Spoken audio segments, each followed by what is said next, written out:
1600s, late 1700s. That mill burnt, and then they replaced it with the mill you see today. It was run by Bonita all the way up until the time he had to auction it off because he couldn't afford to run it anymore. This mill is not a tourist mill. There are shafts in here that are exposed, they're turning. I have no way to stop them. If you go up there and stick your hand in something, you're leaving here without a hand. So be careful when you're walking through. We're running equipment all the way to the top floor. You'll see the transformation from when this mill had 4 millstones. Then he took out 2 millstones and put in a roller plant, a 2-stand roller plant to try to keep up with flour and make more flour for cheaper prices. And then after that, when he couldn't sell food product anymore, he went to feed mills. So you'll see all these changes in this mill. This mill is not a restoration. It is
Take and squish people when they're standing underneath of it like Janie. You just go.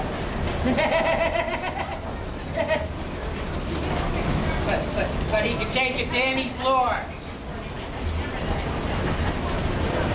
Yes, this is powered by the water wheel. If you finesse it, you can do it real gently.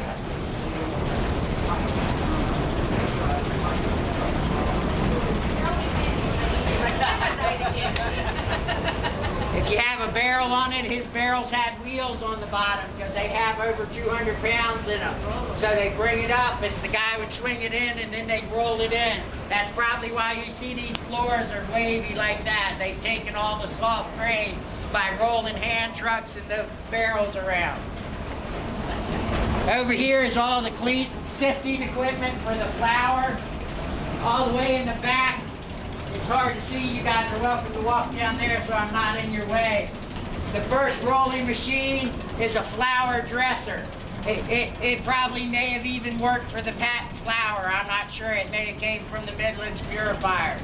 If it didn't do that, it may have came from the second brake. They may have sent it through the air on the second brake. You can see it has Archimedean screws in the bottom that are turning. So once the flour comes through the screen, it can move it down to the spout where it goes down for packaging.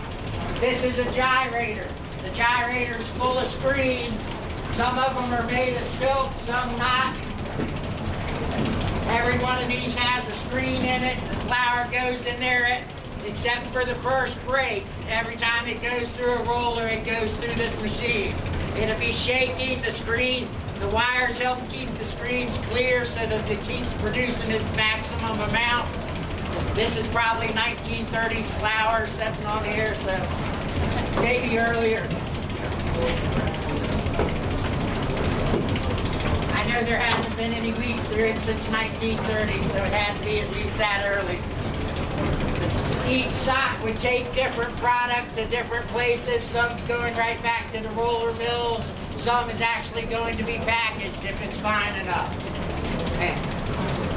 He also had bell indicators on all his hoppers. If you see that little piece of wood in the hoppers, they're made for a string to hook to it, and the string would hold the bell up as long as there was grain in it, and if any hopper ran out of grain, the string would go slack.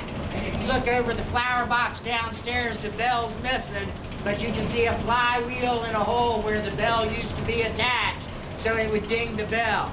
Like, when I'm talking up here, a lot of times I have to run down and make sure there was corn in it. He never had to do that because he had warning devices on every level. Also, they have a signaling device. This could be used to signal the guy to hoist it, or it might be used if somebody came in the door and nobody was around.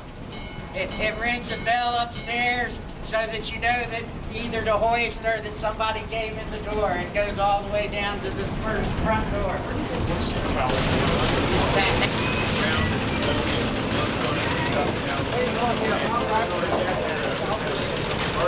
don't see a hop in there, that's a hopper. I don't know the train was even received here originally. It probably came up on the elevator down there. But it was here at one time.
Bowmansville roller mill. It was first built in the 1750s. The Goods built it, G-U-D. It was a pioneer mill. In the 1850s, they sold it to the Vanitas. It burned, and at that time they reconstructed the stone grist mill on the site. They operated it until the 1940s, at which time, because of the competition from commercial roller mills, they closed it down. Until the 1960s, they did grind corn for feed.